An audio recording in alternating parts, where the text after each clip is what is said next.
taxes! He's a 10. I choose this family.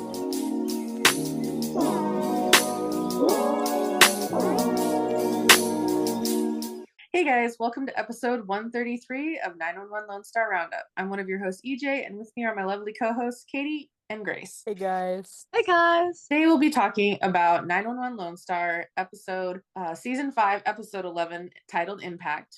As always, there is so much to talk about, so I think we're just going to dive in. And it starts with a bang, literally. Owen's on the ground. He's hearing this alarm that says, core temperature is too high, meltdown imminent. And it keeps repeating over and over. And he's looking around the room and there's, dead bodies. And then he finally finds somebody that's alive and he gives them his mask. And then he asks where the east wall is and she points to it and he starts crawling that way, which he's struggling to do.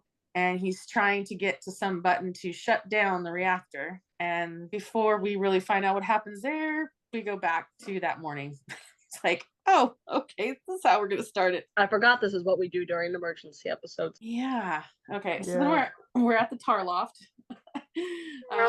Carlos is being his handy self and building some bookshelves. He's like calm and cool, his usual self, and TK is definitely panicking. He's like freaking out because the aspirin is expired by 2 months, and Carlos is like, yeah, what's the big deal about that? And they're like, they check those things. So they're setting up a little corner in the loft for Jonah, and Carlos is trying to calm TK down about needing to relax, but TK's like, I just FaceTimed Jonah at that boarding school that Enzo sent him off to, and he was crying his little eyes out. He just wants to live with TK and Carlos. I was like, oh my god. Enzo actually did send him off to the boarding school. I'm so mad about that. But it makes sense because they would have had to write him into the series somehow, like even if he wasn't, if they were still in Texas. So I get it, but poor little guy. And then TK starts worrying about where the bed is, and do you think we need to move it? Or maybe we could just give him the master bed. And Carlos like, no. That is not happening.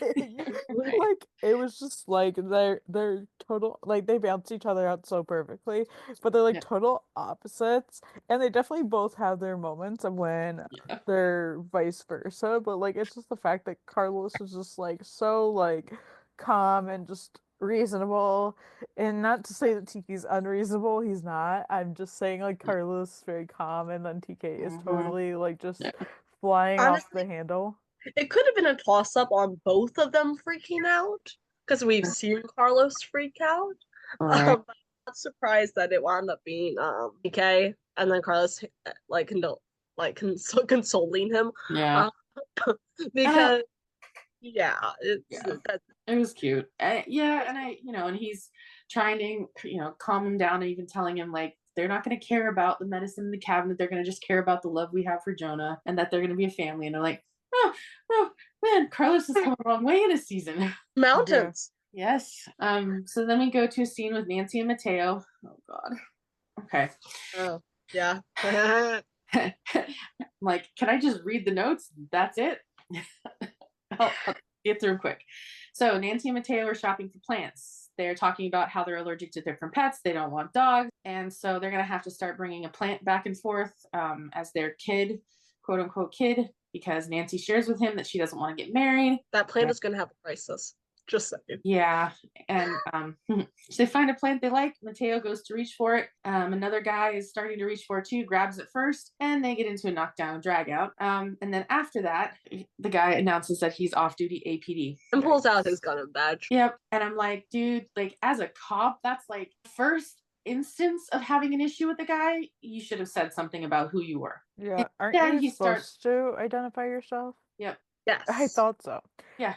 You should. Yep. And also, it's a fucking plant. I know. I'm like, oh my god. It was so ridiculous. Like, it was just so absurd. And just like, I know we were just talking about this before we started recording about how did they not talk about like the marriage thing? Yeah. Like, but like Mateo's, just the way Mateo went from like, he obviously during the scene he was upset with Nancy with just finding this information out that she didn't want to like get married, and obviously that like upset him, but the way he just like it was just so ridiculous about how he went from like being annoyed about that to like basically starting a fight, and I'm just like, are you serious right now? He may not have thrown the first punch, but like either of them could have and should have stepped away as general human beings. But also, if this fight got like taken further, this could have affected both of their jobs. Right. Well, and it is escalated so quickly. Because it got to a point where the guy punches Mateo, and then Mateo pushes him, and like ends up the guy knocks over a shelf with some planters on it, and I'm like, oh my god. So obviously you don't get to see that, and there was that whole Nancy Mateo wedding stuff, and Mateo seemed like he was interested in getting married, and then she was definitely not, and that's her right to have that choice or not to choose that, and apparently they hadn't talked about that. So there was definitely some tension there. As I said before, I love seeing, respect get given to people that don't want to get married, people that are child free, any of these options that people have. And I actually kind of see it. I can see Nancy as, someone who, as she said, doesn't believe they need rings to prove they love to each other, even though I feel like that's a kind of cliched line use at this point, but whatever. That's not mine to judge. But it's this is a relationship breaker. Yeah. If Mateo is not, or if he grows to resent her, this is just I don't. Can he live with not getting married? And he should be honest with himself, because no matter how much you love somebody, if your fundamental goals and path in life are different, you gotta think beyond. You also gotta think logistics. Think about the last episode where we had the marriage talk with Marjan's parents, right? Logistics. So I don't know. I'm also, gosh, there's only one more episode. I don't know how much they're going to touch on this, but I swear if they walk back her not wanting to be married, I'm not going to be happy. Just say. Yeah. At that point, don't bring it. Right. Yeah. So then we go to Owen at the station. He's being a little weird. Paul comes into his office telling him that that Nancy called and said that Mateo is going to be late. He had a personal appointment that he couldn't miss. Yeah, he's a shit. Right. And Owen, and Owen's like, oh, well, I'm not going to be here. I have, and then he's trying to say that it's his own personal appointment for hair. And I was just like, something is off with this scene. Like, what is going on? And Paul's like, and you bring your laptop to your hair appointments? He goes, well, I work there. I was like, okay. Yeah, those, after action reports have to get done that fast. Like, okay. You know what, though? I do love that they went with the hair appointment, because that is a total Owen thing he's gonna do. It was totally an Owen thing, but I also call bullshit on it at the same time. Because I'm like, I don't know, like, yes, Owen is so much into his hair and his appearance and stuff, but I don't know, something about this is just really just walking like a red flag. Like, I don't get it. I was like, immediately I knew it wasn't the case, but I was like, if it wasn't for the briefcase, I could believe he was out of work to go to a hair appointment. Like, that is obviously. Yeah. So Paul is in charge for a little while, and that leads them to a call. This is where we meet Jax and a couple kids, or they're all kids, and they are caught on a rolling door, which apparently there's this trend where you hold on to the door until, and like if you have a group of people, it's whoever lets go the last time is less chicken. I don't know. It's absolutely stupid. Kid is stuck up there, and they're kind of talking. There's this brief mention of them thinking they recognize Marjan. Too many M names. They recognize Marjan, but they're not sure initially where they recognize her from. Paul ends up going up on the ladder to kind of help balance Jax, and they're kind of talking and explain that Jax goes by they them because they're non-binary, and so obviously Paul can understand that, right? And they had already had that like info, because it was like when they got there, one of the, I think it was the guy or whatever, said Yeah. how Friends, yeah. like they're stuck up there, and Judd was kind of like because obviously he was thinking like, I'm oh, making is sure this it's like not more both. than one person? And it was very simple because like then they were like, oh no, Jax is non-binary, Yeah. and then Judd's like, okay, got it. Like it was like And see, that's how easy it can be. exactly. It's I was so like, easy. and props to Judd, because the Judd of season 1 probably would have not just been okay and just I don't know. I feel No, like he still would have. really. I feel like he never yeah. he was never intolerant in any way towards TK or Yeah, Paul that is being true. queer. So I don't think that would have been a problem. Okay. Um, Yeah, you're not right. personally. I do think like I feel bad for this kid being in Texas Right. and Yeah. having to deal with that. But you know what? It made me so happy though, because we don't see enough non-binary inclusion. As someone who uses she they pronouns, it was great to see that those pronouns included. Because people make such a fuss about they being difficult. It's not. It's not. So yeah, no, I agree. I was so happy to see this, and That's yeah, it's to like see I started saying like, wait a second, then I had to correct myself, but it was just a slip of the tongue, and I was talking about too many people, and then Marteo Marjan, like, okay, this is my brain is. I just watched the episode today, so yeah, same. I had to go emotionally clean after it, so my bathroom is clean Yeah. now. Let's just I put it that. know. So this episode was very emotional for me. Very, yeah. So, so Judd is able to rescue Jax's hand, but then their hoodie gets stuck, or the hood of their hoodie gets stuck, and he has to cut it really quick to get Jax free. And so they finally end up getting Jax down. And when Paul says, Marjan, go check out his arm, you're like, you're Firefox. And then that whole like, oh, can you follow me on Insta? Or no, Jax asked that while he was still hanging up. It was the friend she was checking out, checking his ankle, because apparently he dropped off before Jax did, and Jax did win the game of chicken. Is that okay? That's what they're called. All right, yeah.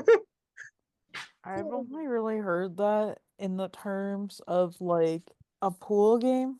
I've heard it in terms of gay chicken, but like that's a very much a Reddit fan fiction.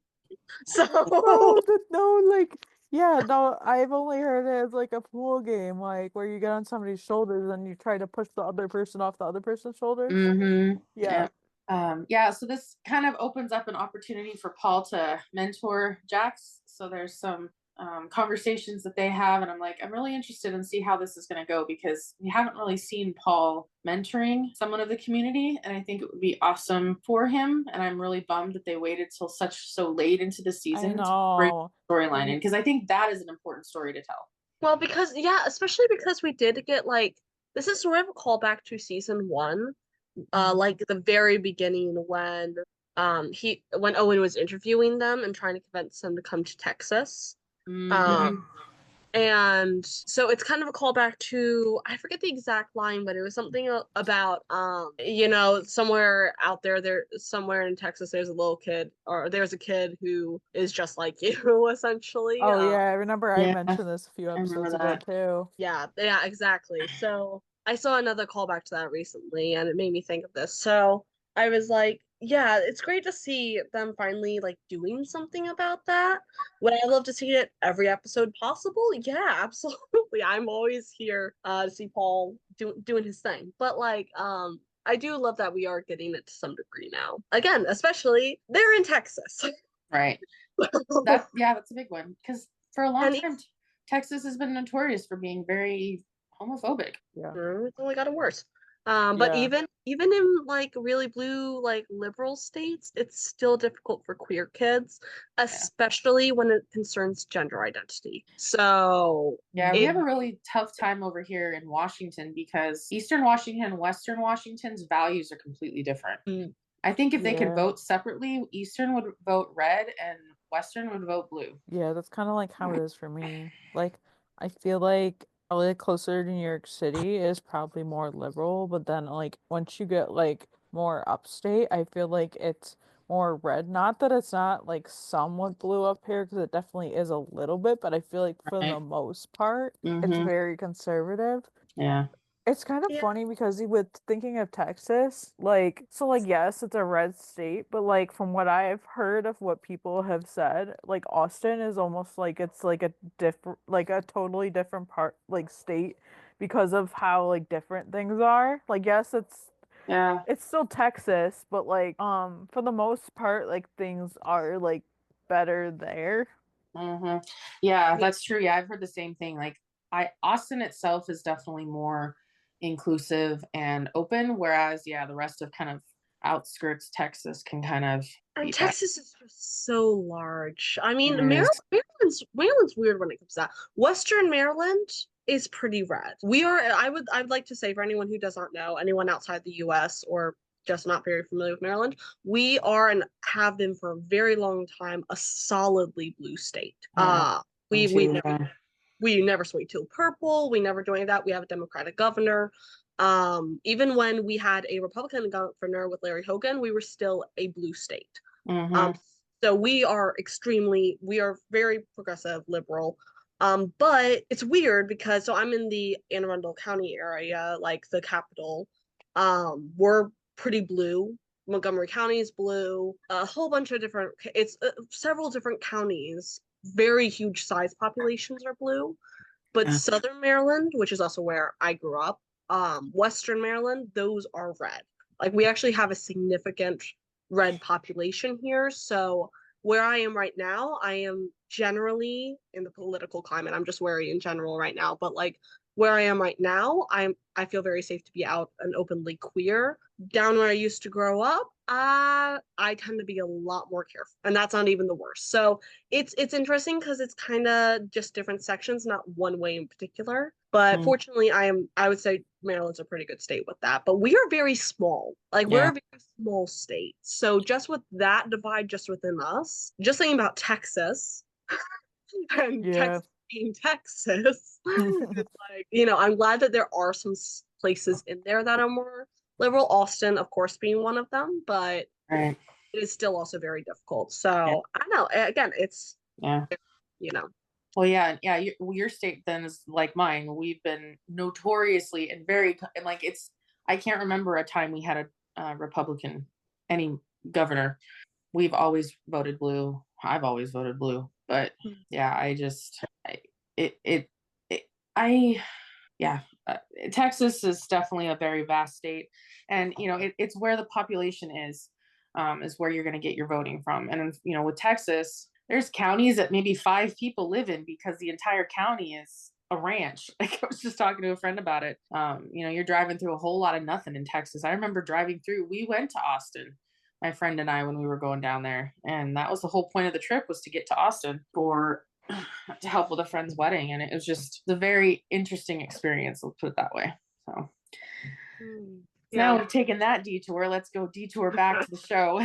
So we go to Tarlos and the social worker. So TK is walking the social worker around and showing them the little corner nook they've made into like a bedroom for Jonah. And then they're like, yeah, well, we might give the masters, to Jonah and Carlos, because we had just had this conversation in the previous scene with them, and yet TK still offers it up, and you can see Carlos go like, "Say what?" You tried so hard. I will be honest, my secondhand embarrassment and my anxiety were killing me in the scene, so I did skip through it a little. Okay. And and then the social worker's like, yeah, I don't think that's going to be necessary. And she's like, who doesn't love a race car bed? Because they settled on a race car bed because they couldn't find an ambulance. And he was not going to give it to the police. Right. So then the social worker sits down and they start asking some questions. At first they, ask a little bit about the homes that they grew up in. Carlos definitely says that his home was disciplined, but his mom was very affectionate. His dad didn't really show it as much, but in the end, after he came out and some of the things, he became a very loving father. TK definitely shared a little bit that it was a little rough with his, as a child with the divorced parents, and it was traumatic, but he's grateful for his family and learned to never take it for granted.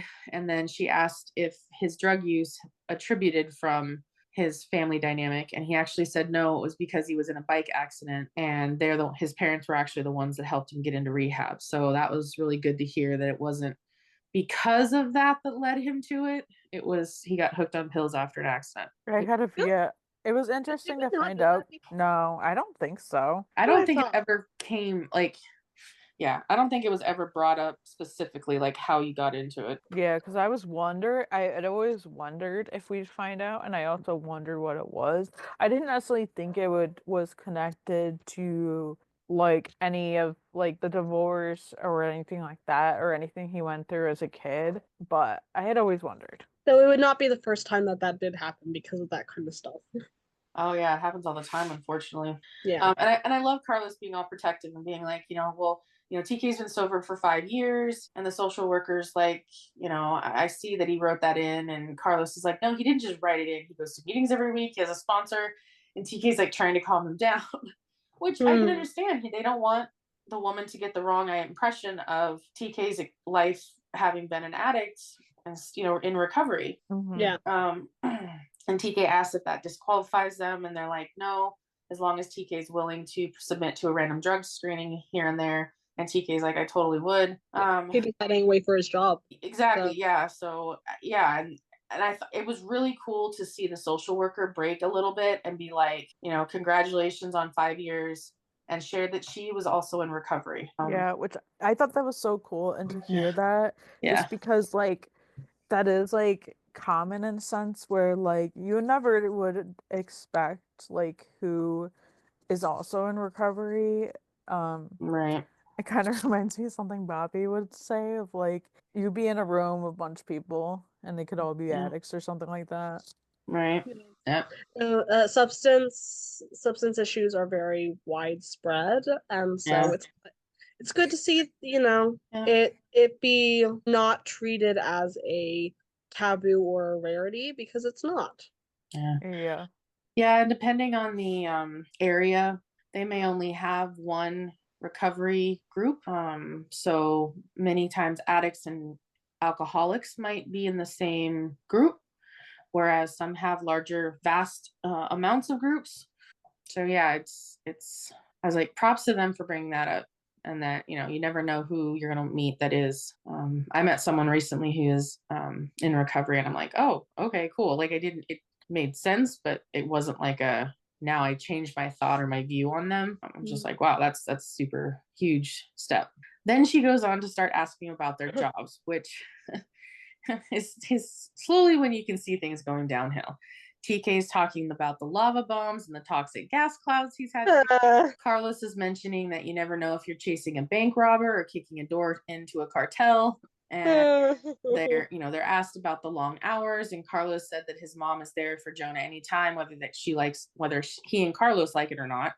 He and TK, because anyone that's going to be related to them is going to like be spoiled by Andrea. I can see it now.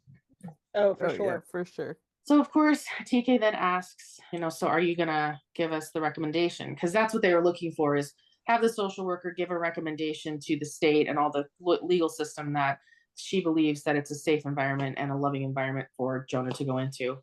And she says she can't, because Jonah has lost both of his parents to traumatic circumstances, and she can't place him in a home where both parents will be in dangerous work, even though it's like heroic good work they're doing.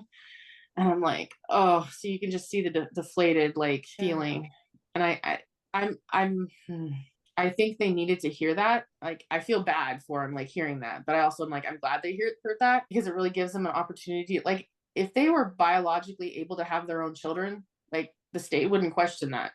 But when you want to have an adopted child, like the state wants to make sure the child is not going to come back into the state's care. Is basically unfortunately how they're looking at it. Yeah, and it's just like TK was already had things weighing on him just for the fact, and in like an earlier scene, TK was talking about how he just got off a FaceTime with Jonah and he was crying and stuff, like he wants to live here kind of like thing. So it's already like, oh, and like you can tell, and it does suck, and it's just like I did see that coming though. I was kind of I knew that like it wasn't gonna be this like cut and dry where it's like, okay, yeah. Yeah.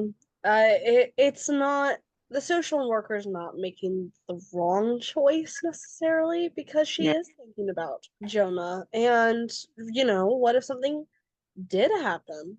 And it could. So it's like, yes, it's heartbreaking, but it's also realistic. Right. So, I mean, like, you know, there's definitely things about the system that are unfair and sometimes unjust, and sometimes they make calls that aren't necessarily the best, but also sometimes I'm like, sometimes a biological parent should be screened before having children. I So, agree. I have heard I- some things, and I'm like, Yeah, I do why agree were with you that. allowed to have children? Oh, because you can procreate. That's why. yeah. Yeah, So, I do agree. it's not an infallible system, that's for sure. But in this instance, I'm like, it's not because they're gay. It's No. not because Carlos isn't white. It's not because any of that. It's not even because of TK's drug use. Mm-mm. It's for the child's actual Yeah. well-being. Because he So right. yeah, He's yeah, because like she explained, he's already gone through the traumatic loss of his mom, then his traumatic loss of his dad, basically going into prison for upwards of 25 years for the fraud.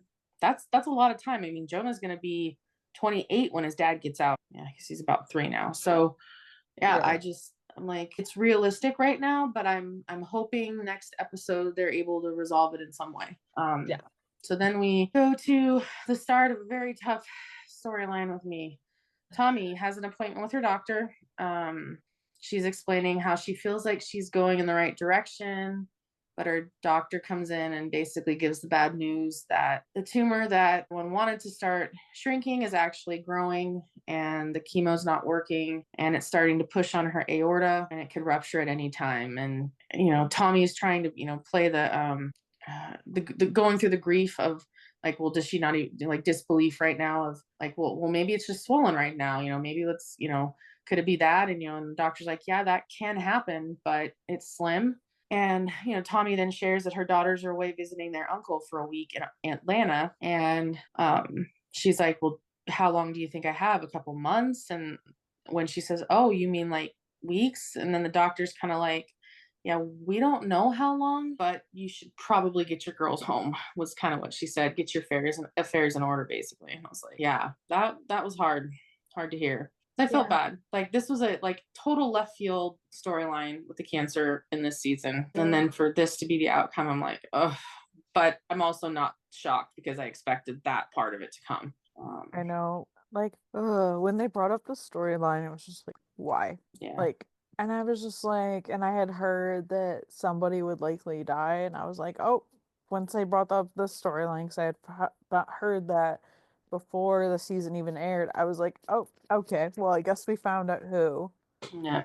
Yeah. I don't know. Like I've sort of, Tommy made sense. But also I wasn't always sure it was going to be her. Yeah, I wasn't sure. Like, yeah, when it first came up, I was like, "Oh, well, now we know who." But then I was like, I don't know, maybe they won't do that. But then, like, this scene made it pretty damn sure of where we Yeah. were Like going. I keep expecting them to kill off Owen every season.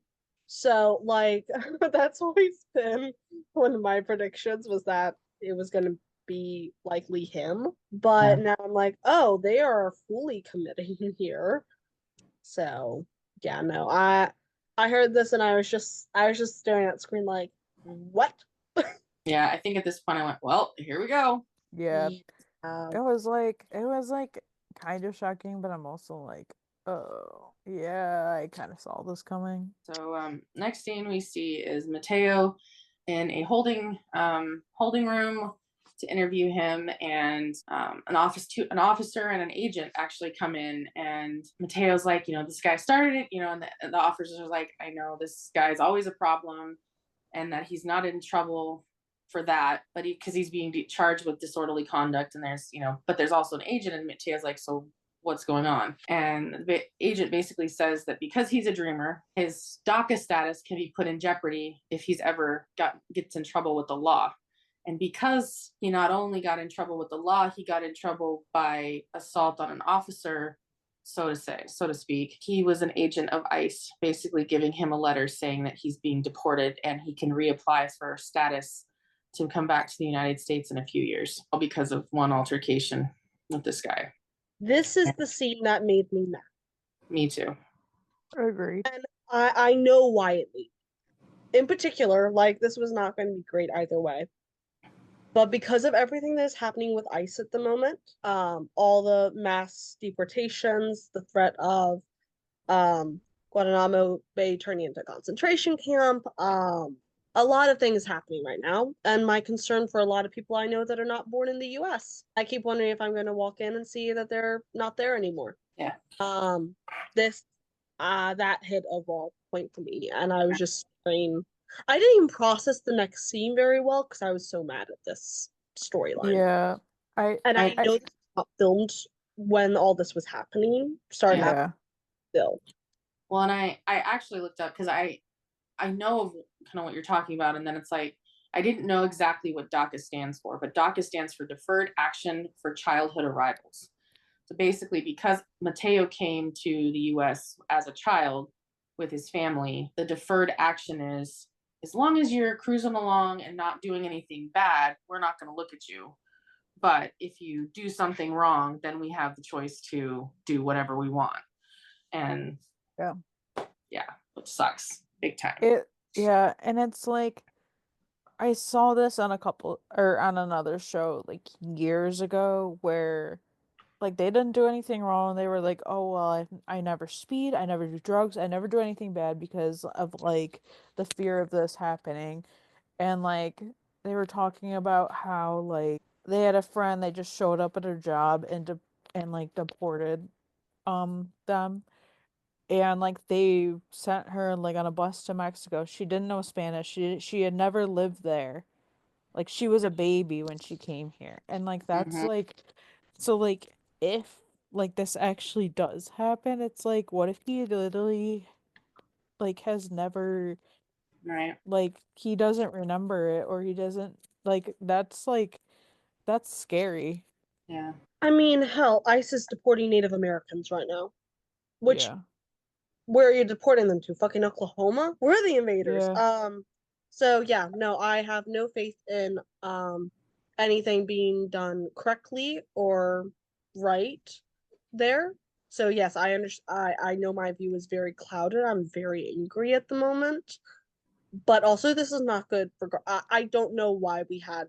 I don't know why we had to do this. I understand. I know, but I have a whole lot of stuff to say at the end, and I'll probably forget some of it. But yeah.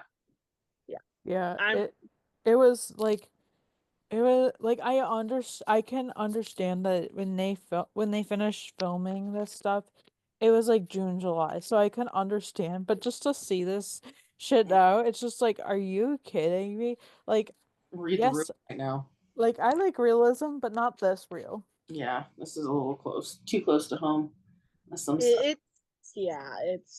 I don't want to speak for anyone who is going through these worries or struggles on a personal level, like anyone who is worried about being deported, anyone who has family or like spouses that are looking at this. But so I don't know how anyone out there that has these fears feels about this, but I don't know. I had timing, and I don't know how I would have felt about it outside this timing, but just bad timing.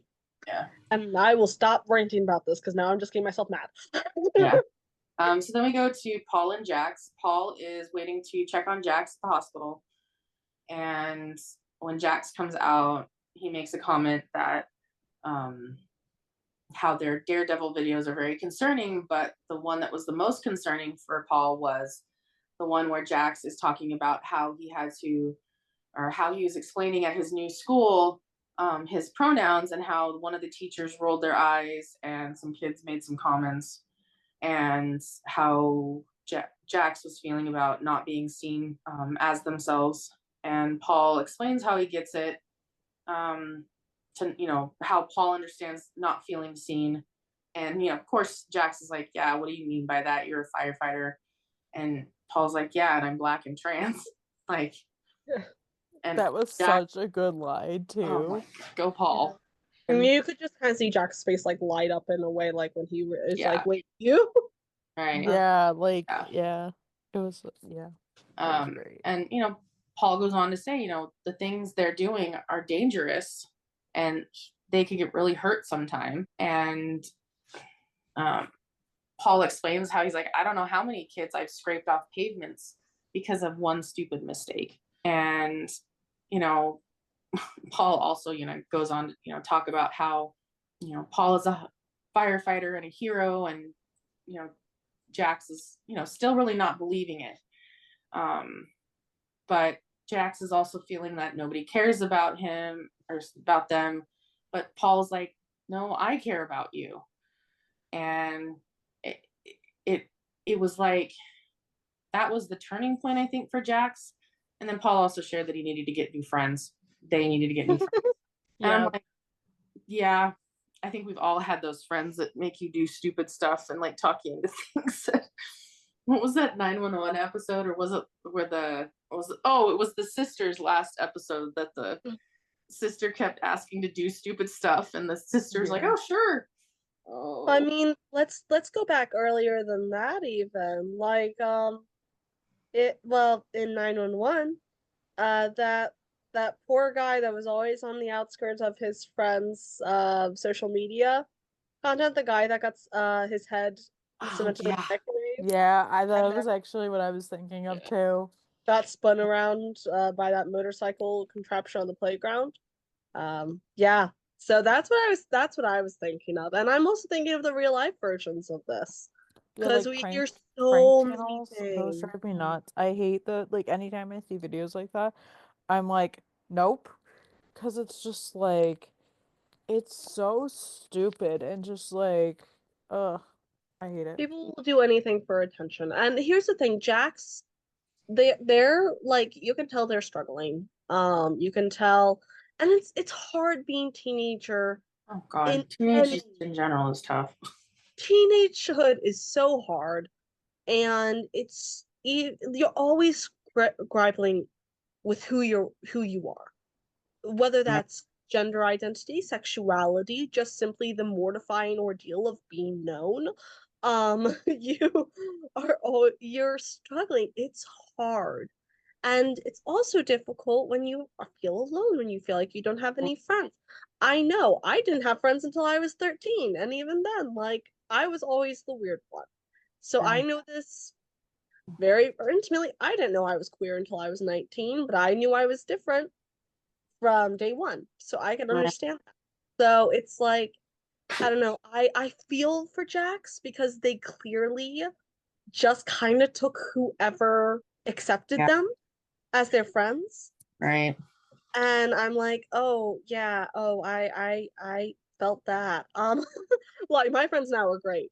Just saying. But well, and it's kind of that the influencer and the influencee.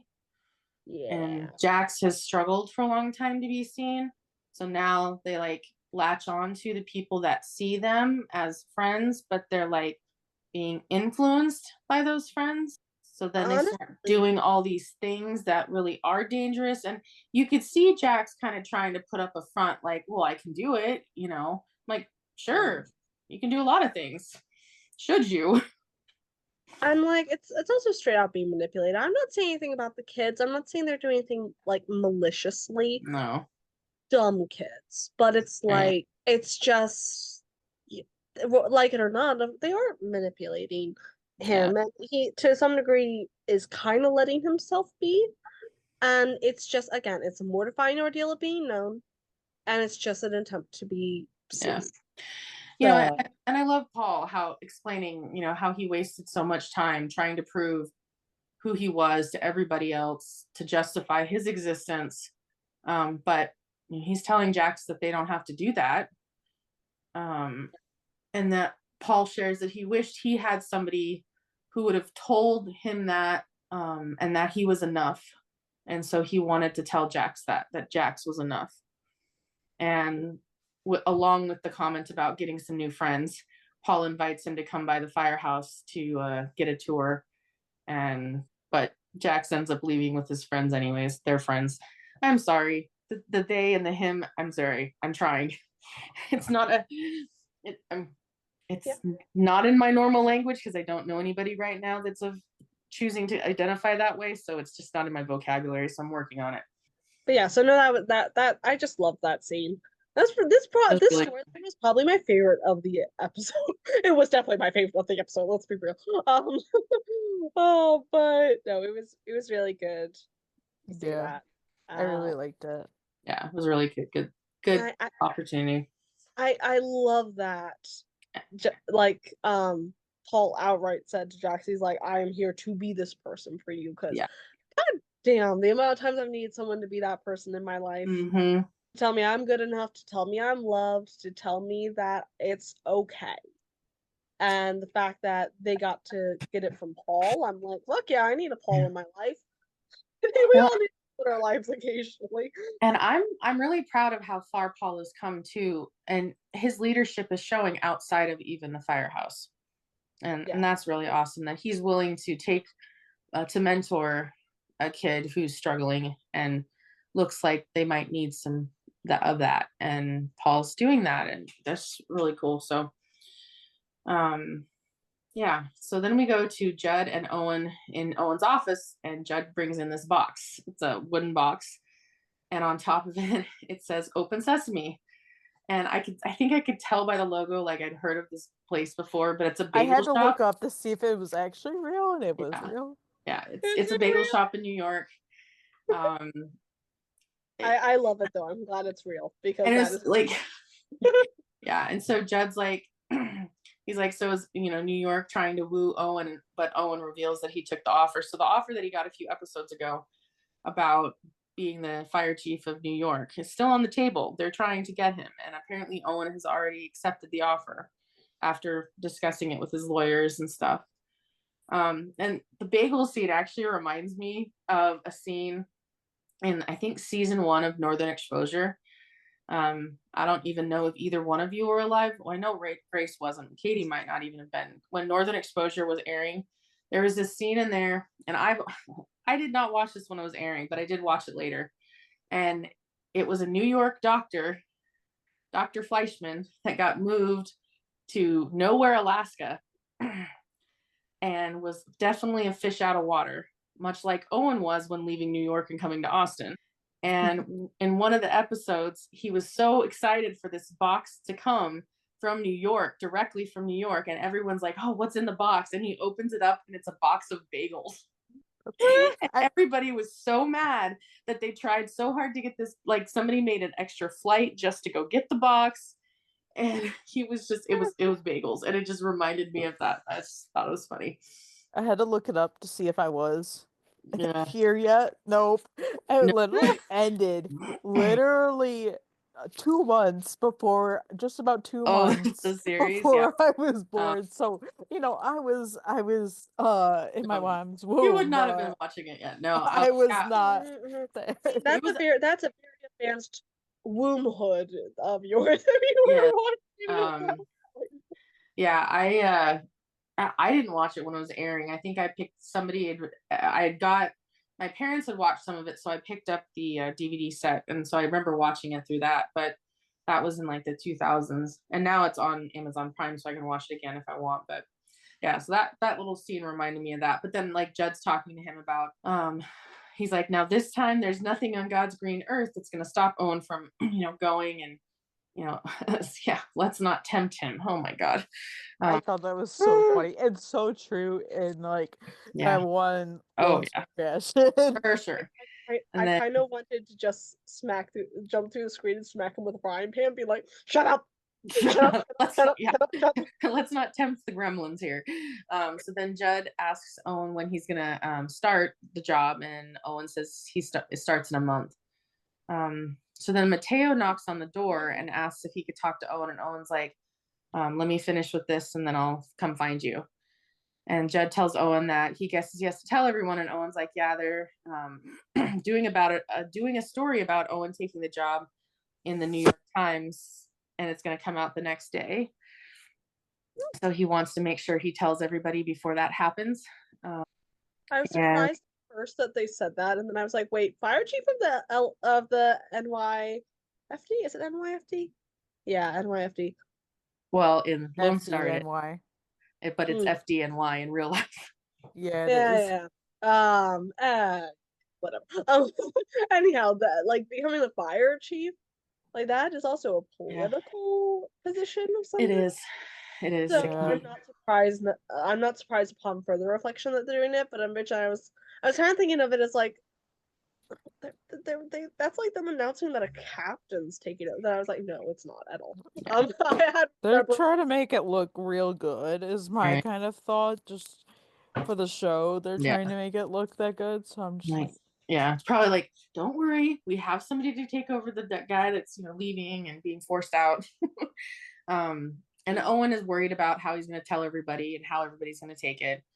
And Jed says how it's going to be hard for them, but they're all going to be proud of him because Jed says he is. And it's like, oh, I love their like best friendship that's like grown over the last few seasons. Yeah. yeah, it's evolved.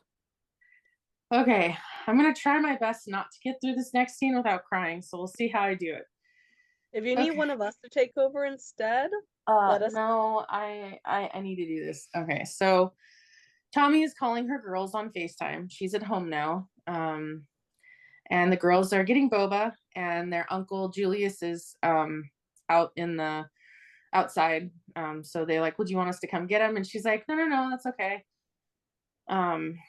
And I think initially she was gonna ask if they could come home early, but then Yeah. Evie shares that Julius had gotten them Olivia Rodrigo tickets for Friday with backstage passes because he'd met her on tour.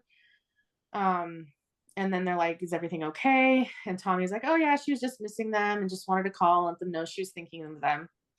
And they hang up, and Tommy just breaks down, which is already, that's a tough call to make. And so now she's choosing not to ask them to come home. And she's crying. Oh my God. I was crying before that even started. I know, me And too. Tommy didn't want to ruin their fun, didn't want to ruin their time in Atlanta.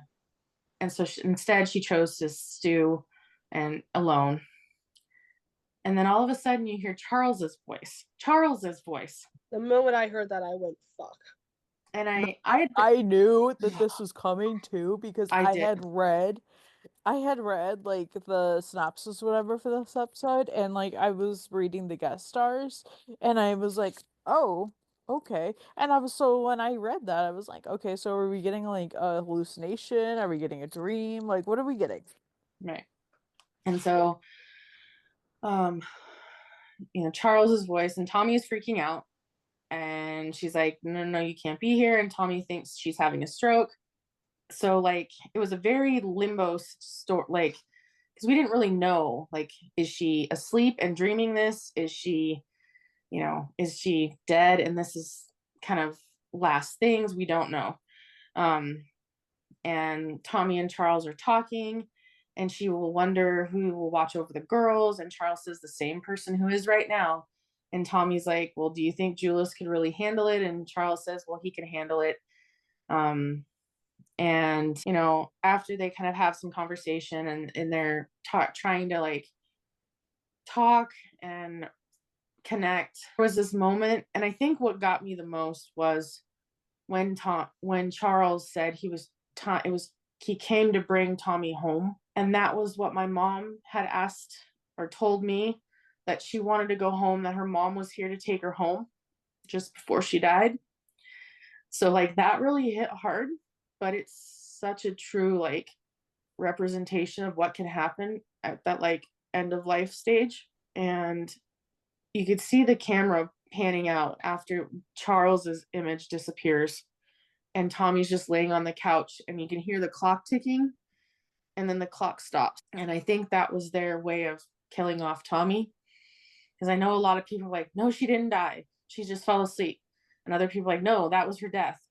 So I'm pretty sure this was her death. I'm like 50-50 on it. I was so confused when this aired. I'm like, what is this? Like, what is happening? And like, The one thing that got to me about this scene was the very end of the scene where you just see the camera pan out and she is sitting on the couch, kind of like laying back, and then all of a sudden all you can hear is like the clock ticking and there's like complete silence. That's like I was already emotional in this scene, but that really got me. And it's just like online, like everyone's like, it's like like I remember posting stuff about it and people are like, yeah, the fandom says she's dead. And I'm like, I'm not sure about this because I don't know. I'm very confused about this and I know they're gonna clear it up next episode, but like Mhm. um I'm very confused because it wasn't very clear and I know that was the point. I had read an article that Gina actually did an interview for, which was very insightful. And she had said that like, oh, Tommy is going to be in the finale. I won't tell you in like what aspect she's going to be in the finale, like, and they were even saying in the article like we can't say if it was a hallucination, if it was like, because Tommy thought in the scene that she's like, I'm having a stroke, I need to call Right. 911, Mhm. like, and that kind of stuff. And so that's confusing. And there was even a comment about how different Tommy looked from the last episode to this episode. But honestly, now looking back, especially at the wedding, when Owen asked Judd, "Where's Tommy?" and Judd's like, "Oh, she's not feeling well, so she went home." Honestly, seeing this episode and thinking about that scene, I'm like, I don't know. Some things are like clicking a little bit. They There were was- laying groundwork. Yeah, they Yeah. were definitely implying that her health was deteriorating and ended that scene implying that she had died, but like we don't like it wasn't confirmed. Like no one was called to the house to, check on her. Like no, because she didn't call 911 when she was thinking she was like, oh, am I having a stroke? Um, Personally, I I thought that she died when she coughed that's because when she I got was off the phone with the girls, she started like sobbing, and she was sobbing the way I sob, like guttural, like coughing, but it was so intentional. And then there's just a beat, and then Charles's voice happened, and the moment Charles's voice came on, I'm like, oh, she died. yeah. That I was her. that was my first reaction. I So thought she died during the coughing spit. I was expecting her to die or that she was going to cough up blood. I I I expected thought she was that too. gonna cough up blood first, and then when she didn't cough up blood and Charles's voice happened, I'm like, oh, she died. What I think is that entire scene was her, like the length of time her body took to die. Mm-hmm. When Possibly. if that makes sense, because it's not something that's not like instantaneous all the time.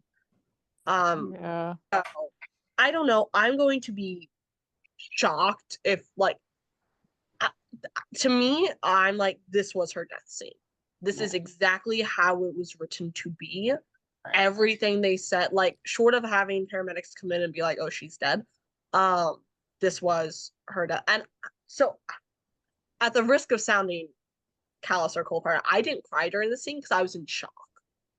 I was just watching this whole thing like, the fuck Yeah. just happened. So I don't even know that I necessarily processed it. Because this whole episode I was watching with the mental thought of what the fuck just happened. So not necessarily in a bad way, but that was just what I was watching it with. So I don't know. My suspicion is her in the finale is they're gonna show her funeral. Yeah. A lot Probably. of people have said that, but honestly, I I'm don't unsure about that.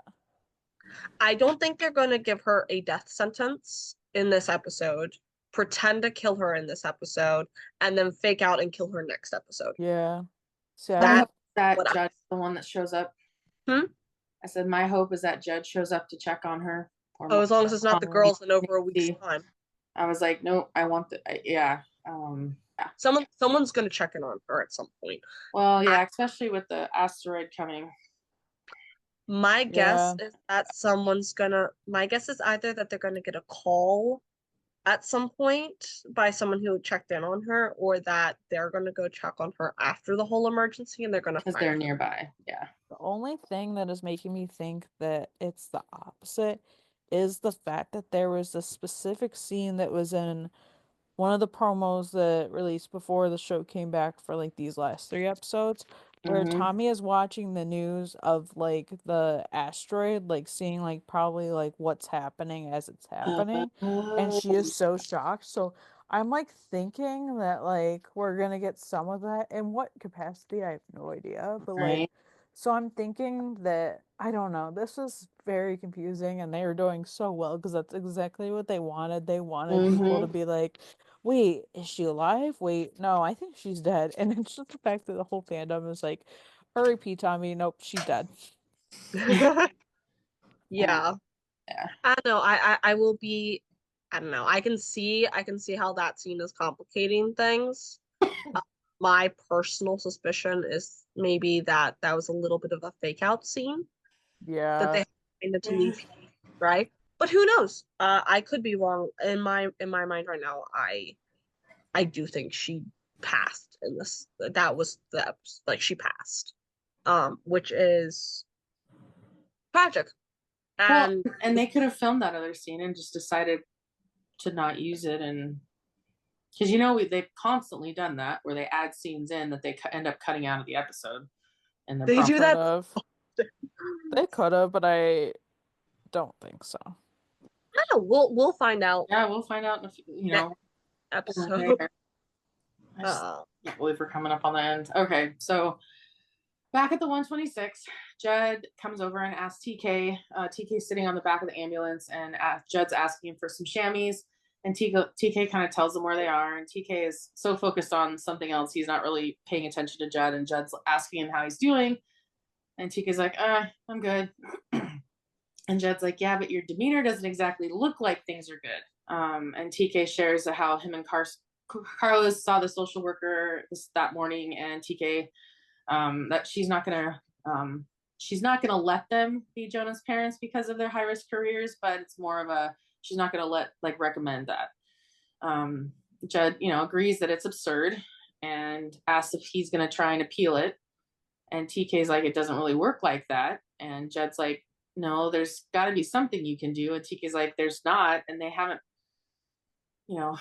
even gotten him. And it feels like they've already lost everything. And I'm like, oh God, TK. But like, we're getting a TK Judd scene, which we have needed for like ever. We I have know. asked for this for age. I've been wanting this for at Well, least yeah. over a season. We haven't gotten one in a really long Right? time. what the yeah, no, we have been going so long without a Judd and TK scene. I was so glad to get it. And we also got like not necessarily one-on-one scenes with TK and Owen this episode, but we did get a few of those and like some really like father-son moments. So I will accept it. Right. Right. So Judge shares that he gets how TK's feeling, and how, explains that how Charlie's been living with their grandparents for the last few months. And TK asked if they had gotten custody, and Judd said, no, it's nothing like that. He was just going through some personal stuff. And then he reveals to TK that he's in recovery now, which then kind of perks TK up, and he kind of like stands up and he's like, I didn't know. And Judd's like, I mean, that's kind of how it usually goes. And Judd tells TK how Owen was actually the one that helped him out. He saved Judd's life. And Judd makes the comment that, like, since he did, it's kind of like, they're brothers now. And I was like, oh yeah, it's not like we've been thinking that for years. It's not like they weren't before, but it's like especially now. And Yeah. I saw somebody say this online, but somebody and people agreed with them, but I don't know. This was just I don't know, something, but somebody said how like they thought that TK not knowing that Judd was in recovery was how did they put it? They were like it was unrealistic. And I was like they I'm were sorry, like man. People don't walk around with that tattooed on their head. No. exactly. See, yeah, that's what I thought. And I was just like, and people were like, yeah, that was so unrealistic because like addicts can tell who addicts are everywhere. And I'm like, I'm sorry, were these addicts that were speaking? I don't think Because so. I mean, I don't want to assume, but I'm going to assume in this scenario. And like, I don't know. sometimes you can. I will say that sometimes you can. and I'm not an addict myself, but I know enough people who are in recovery, and I've worked with enough people who are, that sometimes you can tell. Yeah. It Sometimes, goes with anything. Like, it's like anybody, can you track any, it's like people saying like when somebody is suicidal, like, and something bad happens, like, oh, Mhm. why didn't they know? Well, sometimes people are real damn good at hiding things, and the Right. same goes with people in recovery. Like, addicts are really good at hiding the facts that they are addicts, and it comes to a point, like, yeah, you might be like, what's going on there, but like, I don't think TK not knowing was unrealistic. it was And not. It is also not his job to look around at every person around him to see if someone's an addict. Right. We're exactly. not all looking, not like people aren't just generally looking at people being like, huh, are that, that's not how it works. And Judd did his best to hide it at work. He did Yeah. everything he could to hide it. He did a good job at it. Also, like I think maybe sometimes it's easier to tell when you know the person has been one previously and you can see them slipping again. It might be easier then. But if you don't know that that wasn't their like just general normal to begin with, Right. then yeah, I don't know. That I'm sorry, that comment pissed me off a little I bit. know, say when I saw that, and it was like in a caption of a post. I was like, "You got to be joking me right now!" Like, that is the most absurd thing that I've literally ever heard, because I could have made so many other arguments about different things with it. I could have wrote like a full on argument about it. Yeah, I don't know. People, just me telling people to like get off their high horse a little bit.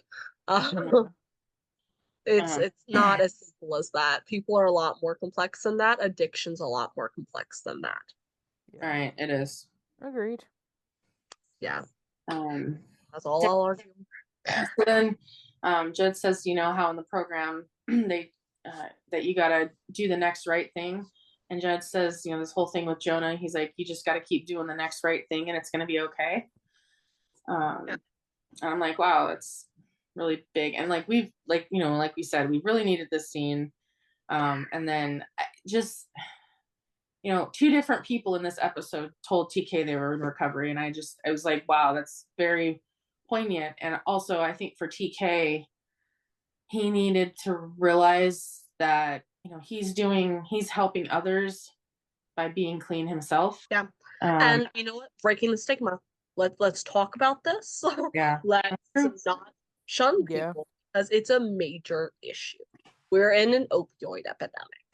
yeah, and honestly, it feels like months have passed since the last episode, because, you know, Judd is in a completely different place than he was in the majority of last episode. And it's amazing to see too, like, where he's at and how he's doing with multiple aspects of his life. Yeah. I'm not surprised to see that. I'm not surprised to see that he's like visibly in a better place. I kind of would have been surprised if they had taken it into the finale as like a active ish. Like obviously there's recovery Yeah, I is never wasn't here and never expecting stops. that. As an active like, hey, getting him on the path to recovery still. I would be surprised if they'd taken that. So I'm glad to see that he looks like he's doing well. It sounds like he's in a better place than he was last episode a bit, at least mentally and emotionally. I think really talking with Grace helped him out a lot. Oh yeah. And he needed that. And you can see that like it did help a bit. And it's good to see him talking about it because Mm. he had been writing it off so much last episode as hey, there's Right. something behind him, even though he was actively struggling with it. So it's good to have seen it taken to that point. Right. So then Marjan yells at Judd about where the chamois are, and so she kind of breaks up their little conversation, and he's kind of like, oh my god, I'm gonna kill them, and just kind of joking around, and then they go and they start throwing the chamois at each other, Paul and Mateo and Marjan, and Judd, and you can kind of see Judd walking down the stairs, watching them kind of playing around. And then he calls everybody in, and he's like, he has an announcement to make. And Marjan makes the comment, she's like, wow, the whole squad, it must be serious. And TK's like, what's going on? And Owen's like, wow, this is going to be harder than I thought it was. And Owen's like, so he has something to share, and then it's going to be hard, and it may be hard to get through. TK's like, is the cancer back? And you could just see that like panic on his face. Oh my gosh. I was like, oh no, baby. right. And Owen's like, no, it's nothing like that. It's not the end of the world. Oh my God, why do they do this to us? With the moment he did that, I was smacking my head into the computer screen like, Owen! Like, we've learned in this series not to say jinxing words, and that is it. It's like, it's like, if I was having a real life, I would like, please do not say that. It's like the Q word. Like, people use it at work all the time, and I'm like, do you hate us? And like, sometimes it's just like, you gotta say it for like some scenarios, but for the most part, you do not speak that into existence. Mm-hmm. And it's just like, but like, I love that they did this for like storytelling purposes, for the fact of this what it leads to. Mm-hmm. Yeah. Yeah, so before Owen gets a chance to share anything, all their phones start blowing up in this like notification, and that there's an asteroid threat to Austin in 1 hour. Seek shelter immediately. And Owen's like, so maybe it is the end of the world. Yeah. So then we see a little clip of them watching the news, and the news is explaining that how, what could happen. And then they're talking to somebody from the JPL lab about the asteroid tracking, and it could either kill everybody or not kill anybody. And Owen's like, well, either way, people are going to be freaking out. And so their call is they get this guy. You can see him. He's packing up all of his Doctor Who DVDs. I think it was Doctor Who. Yeah. And he's an older guy, and he's got a bomb shelter in his backyard. And so he's like loading his bunker up with like his DVDs, and he's getting ready to go down in there. And his neighbor and the neighbor's wife and their daughter come over. He's like, hey, can I ask you a question? And the guy's like, no.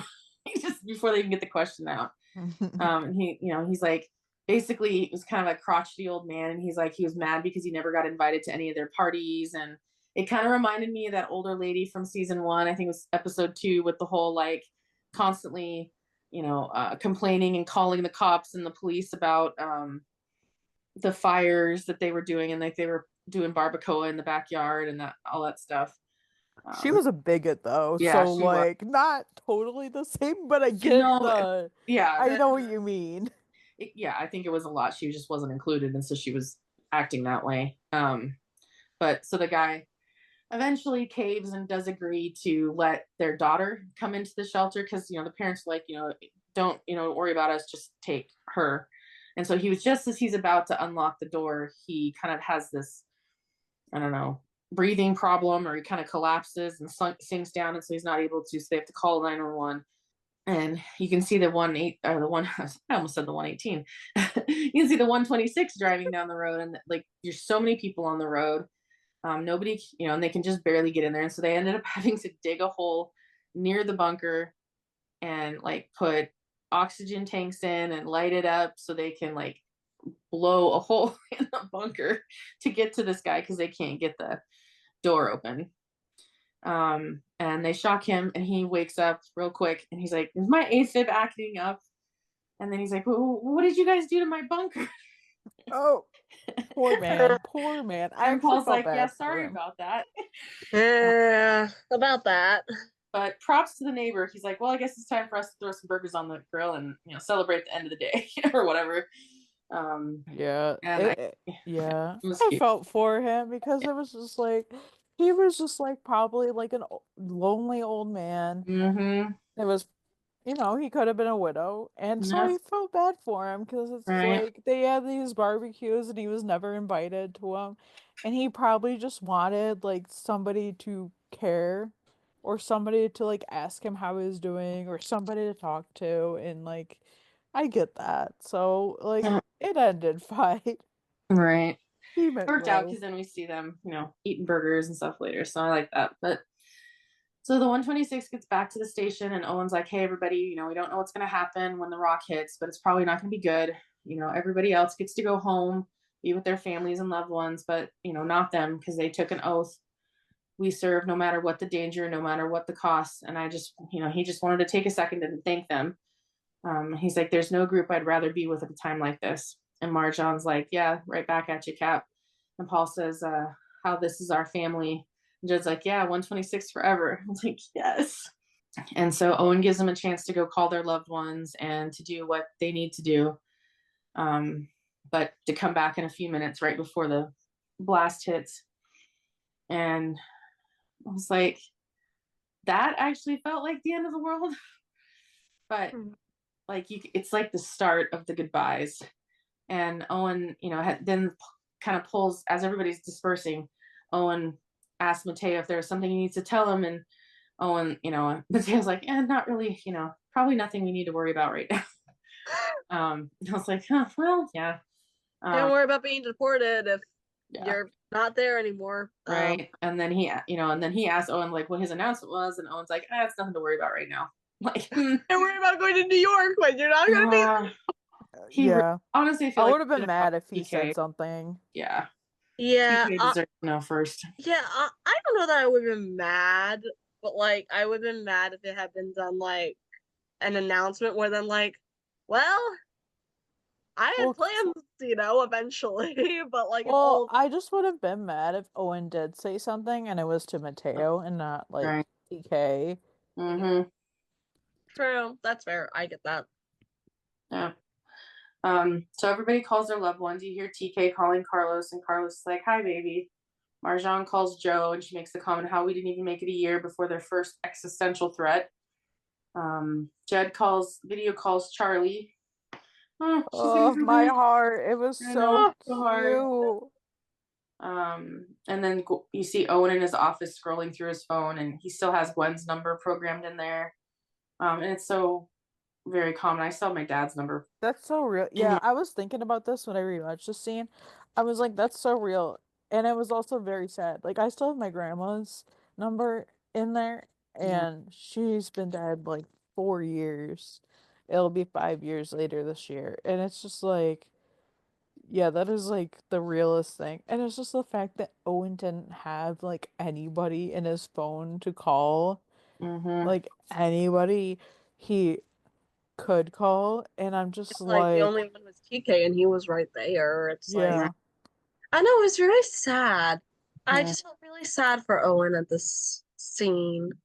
Yeah, because he's, Judd has become a best friend to him. TK's his son. Both of them were there.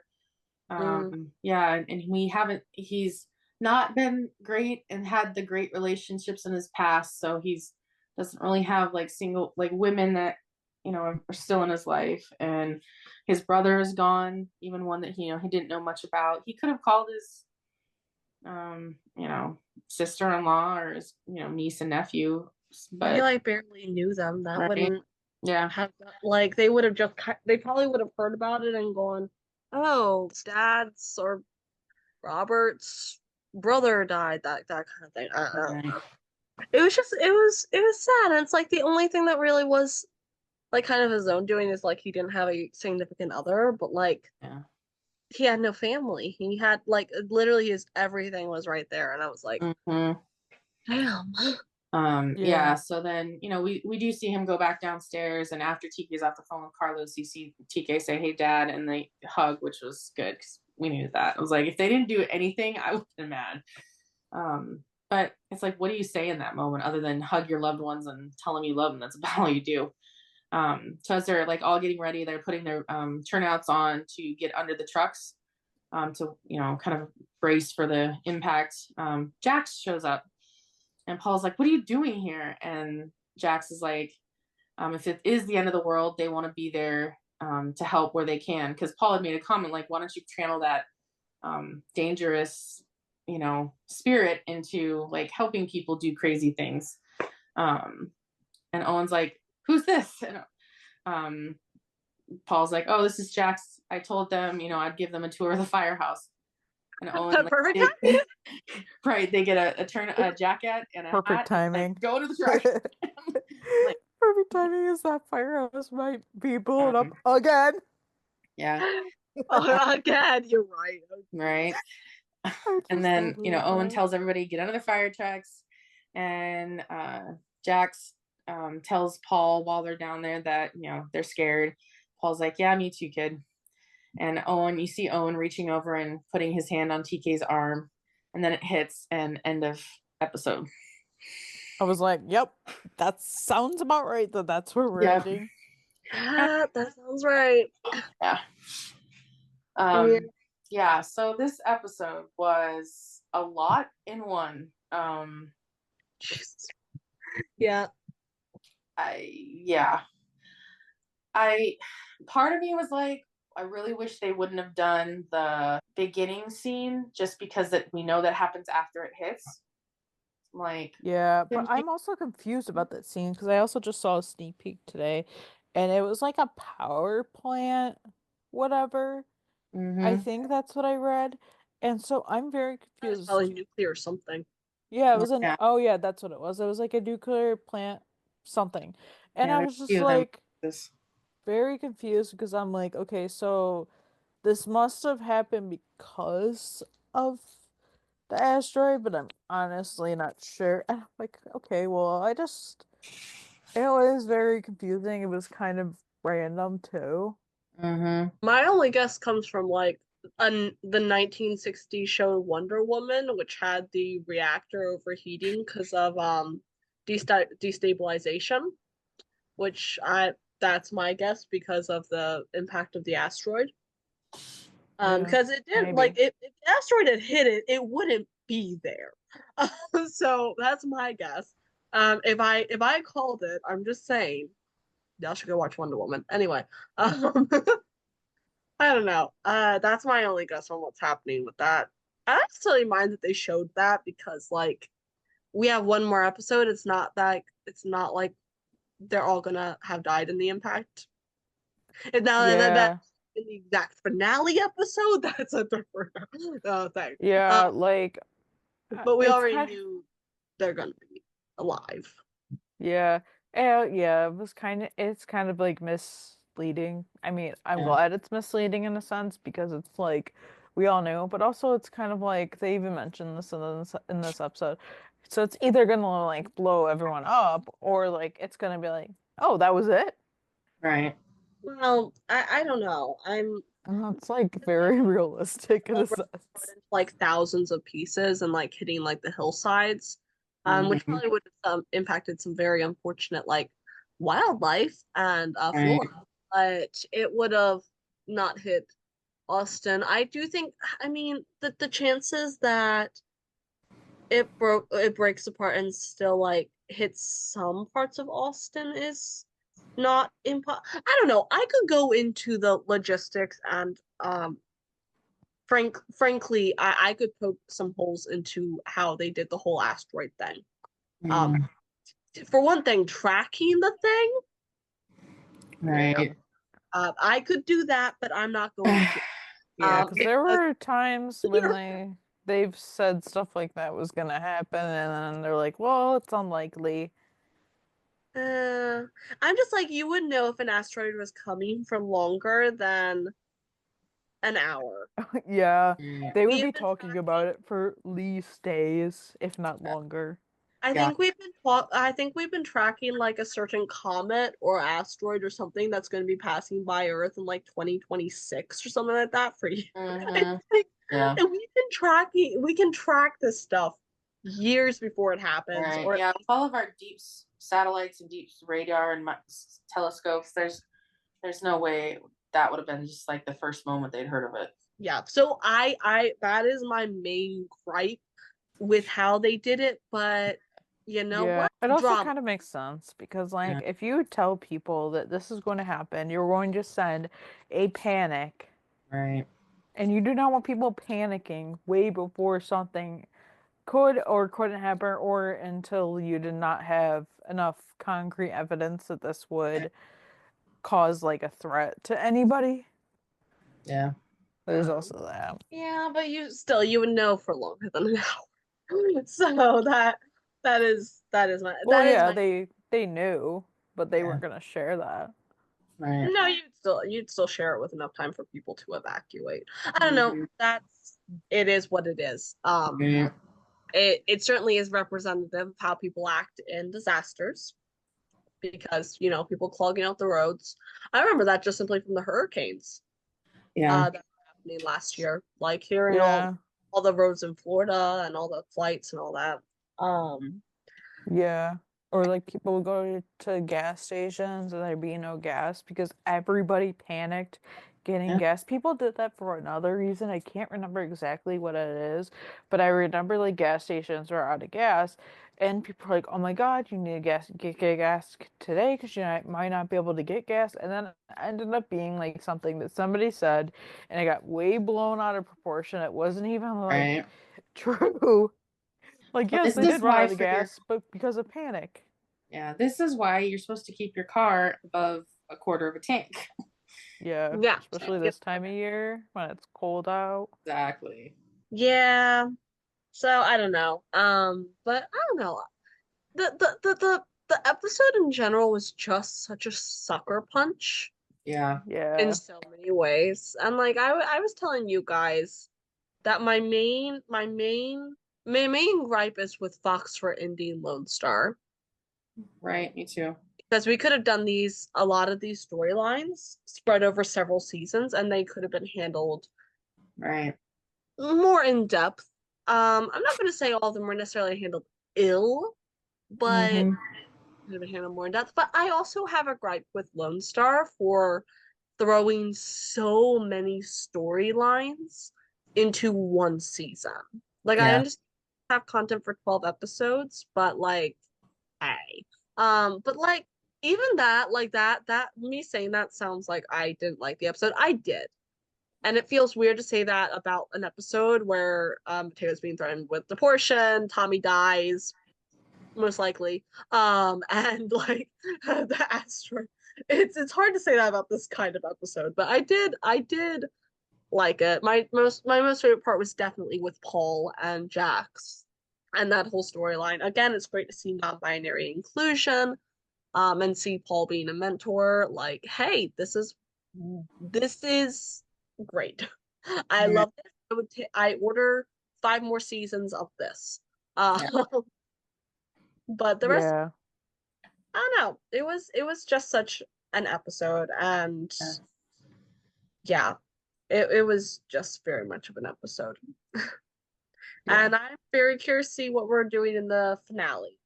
Yeah. I know, I know. I might honestly reserve some of my thoughts for the finale until like we see more, so that way, because yes, like this a lot was jumbled in there. Um, some things I'm like, I think some things are going to resolve themselves. Um, and I've kind of seen that theory like online, but I don't know. I liked it, but it was like a lot. We're Right. throwing so many things in. I understand they're trying to set up the finale for like the end product, like with the Tarlos stuff. They're obviously not going to be like, yeah, we'll approve you. Like obviously they need a lot to happen in the Mm-hmm. finale to get there, and I know it's most likely gonna end with like probably TK like quitting. I see it going in that direction. Yeah. Yeah. Um. Yeah. That's definitely where I see it going. But I don't know. I'm not necessarily worried about where that's gonna go because I think there No. is a simple solution to it, even if it's difficult. But we've talked about this before. We've talked about this being possible. I the only storyline that I don't know what they were thinking of when they started at this episode is the deportation one. Yeah. Me Because too. how are you Yeah. resolving that? Because So they're I gonna don't fall know. supporting him. I I don't know. See, I saw somebody say this and I sort of agree. Somebody was like, well, I think with the deportation thing that like they're gonna go back on it just for the fact of everything that's gonna happen with the asteroid and like he's gonna be a hero, so like they're Right. probably going to overlook it. It's not that simple. My guess is they might, because here's the thing, like you can do stuff with immigration lawyers, you can get a case to stay in the Mm-hmm. country and all that. That's my guess is that they're going to use that, but they wouldn't need just this thing. Mateo has a good standing service record of Mm-hmm. arrests, so Right. you wouldn't need just this emergency for it, but it won't hurt. Yeah. Um, I don't know. I just don't like anything about this storyline. I don't love that there were a million other things they could have done and they chose to do this. And I feel like that is how I feel for several storylines Mm-hmm. in the season, in and out, or over last yeah, over the show. And I could probably say the same for 901 in a few areas. Like nothing's perfect, but I Yeah. agree. this No, episode good this point. really didn't need to happen.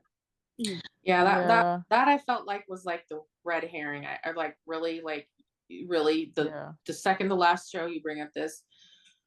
But I think it But also sets up the last episode. I imagine what's gonna happen is the asteroid's gonna hit, they're gonna get called out to a fire at this nuclear power plant. They're gonna struggle, and then you're gonna snap your fingers. Things are gonna get resolved there, and then it's gonna be like 6 months later. Like there's gonna be a time jump or something, yeah, which will show like what has happened in that time. Um, yeah. I would which suspect that even maybe Owen doesn't end up going to New York when he said he was gonna go. yeah, I don't know. Now that they finally committed to it, I want them to commit to it.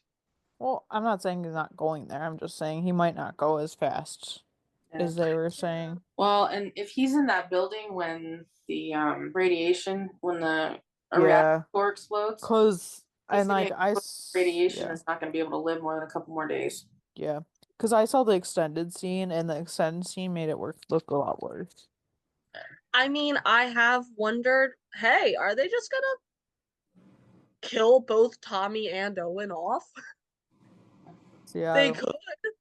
They could, but I don't think they're going to. But piling a nuclear disaster on top of the asteroid just feels like a lot. Yeah, Mm-hmm. That just feels like too much. Right. you're right. Yeah. I mean, they could have, like, the thing is they weren't going to double down on, like, just a few things because that would have made the season a lot less interesting. Mm-hmm. Like, they would have gone through those storylines, like, within, like, the first five, maybe episodes. Yeah. Like, they needed something to keep it interesting. Mm-hmm. Because otherwise, like, I feel like there were not really any filler episodes in this season like we normally get. Otherwise, we would have a lot more like filler feeling episodes. Yeah, that's true. Yeah. I mean, overall, I think it was a well written episode. I do think Yeah, there are some things that I could have left out or done without.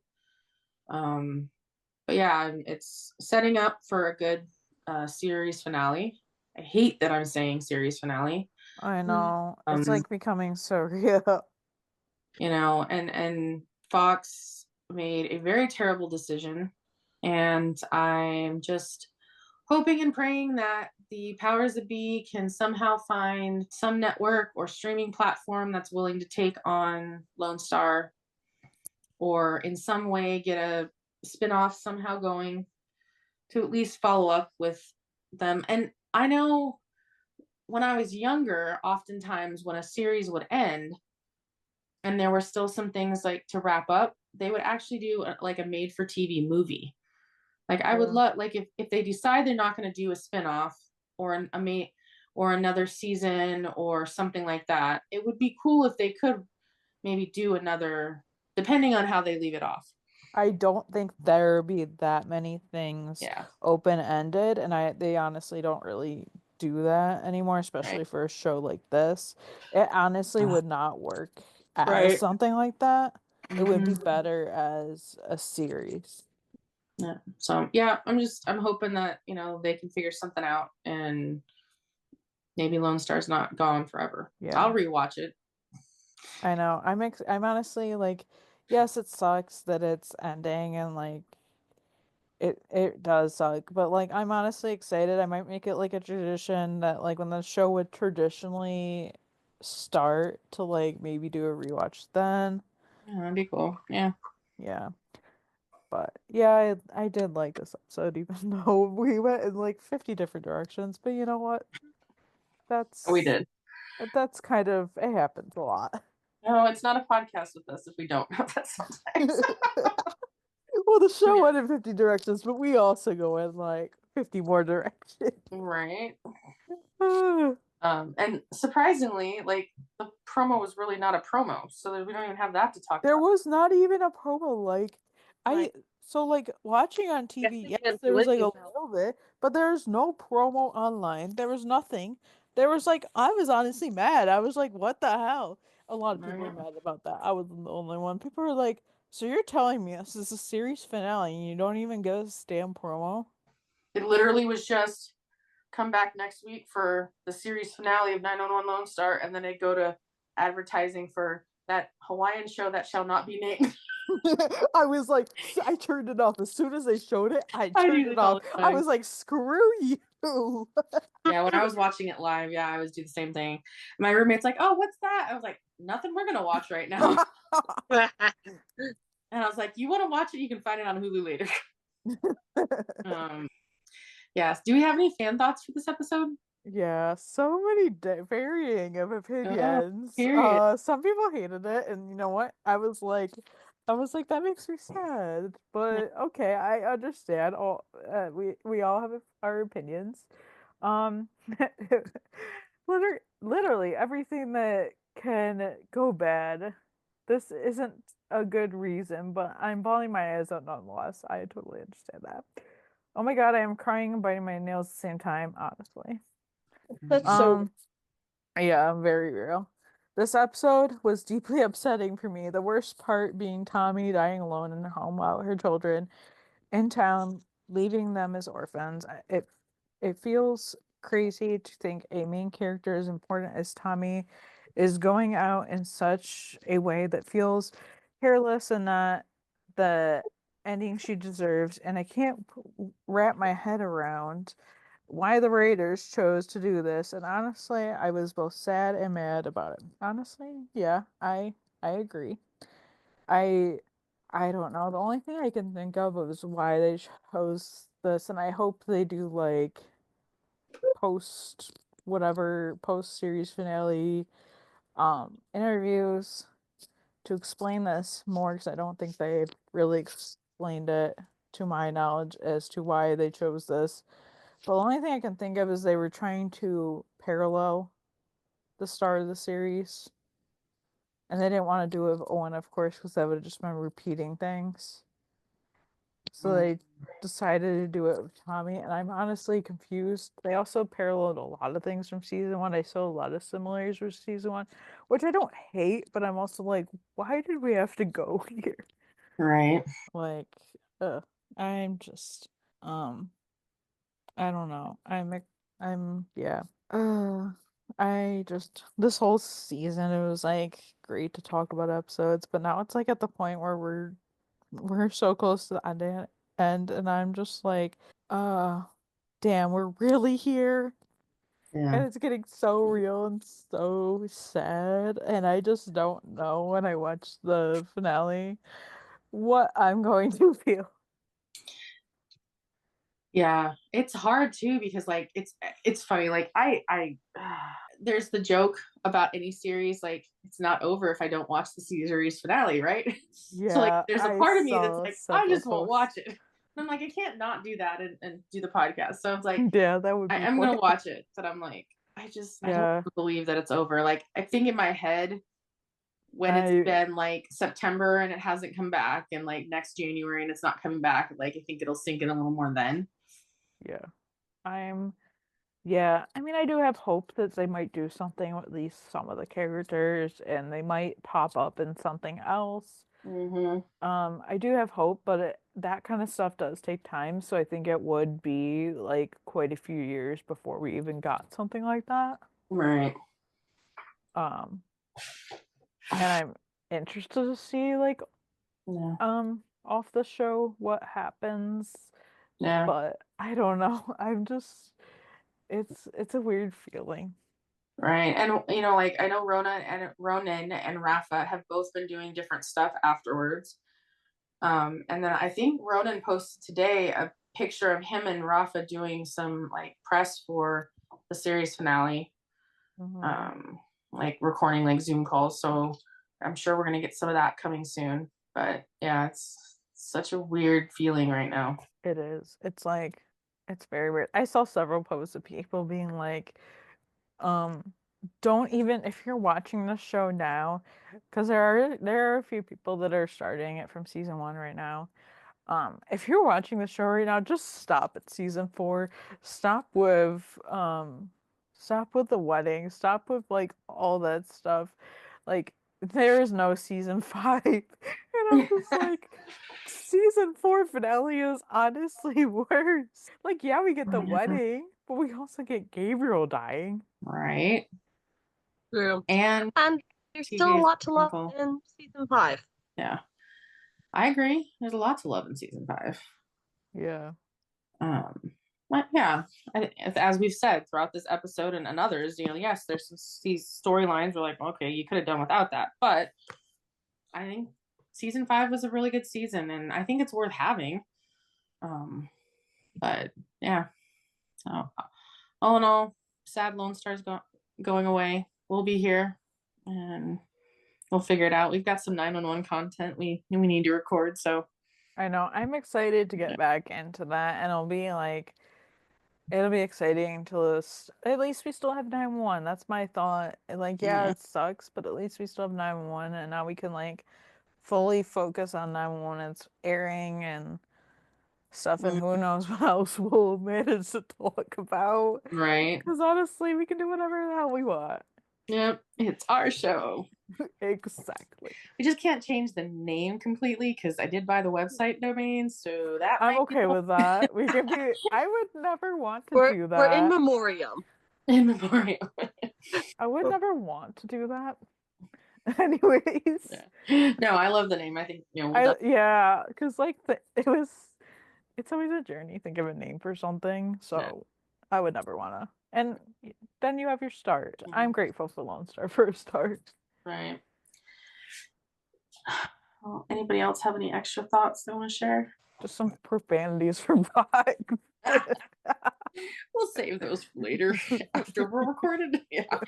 Well, thank you guys so much for joining and listening to us. Be sure to subscribe to the podcast wherever you get our podcasts. Be sure to check out our website, 911lsroundup.com. You can also follow the podcast on our socials at 911lsroundup on Facebook, Twitter, Instagram, Threads, and TikTok. You can also join our Discord server. The link is in the description of this podcast as well as on our website. You guys can follow me, Katie, at Philippatarlos on TikTok and Instagram and Threads. You guys can follow me, Grace, at RonanRafa911 on Instagram and Threads. You can follow me, EJ, at EJ8302 on Instagram, Threads, pretty much everywhere. Bye. Bye.